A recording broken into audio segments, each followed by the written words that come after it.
Verb's a word that shows the do. It tells us what and who moves to. Jump or sit, sing or play. Verbs are what we do each day. The dog, the ball, that sounds not right, but the dog chased the ball, now that's tight. Run, leap, crawl or spin. With verbs the action can begin. Action verbs like dance and dash. Helping verbs like is or has. Linking verbs connect the name, like he is strong, not just a game. Verbs in action, feel the beat. Make your writing bold and neat.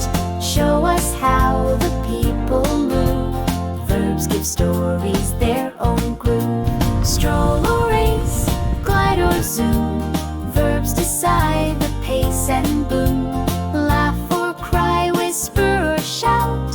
Verbs show feelings inside out, so choose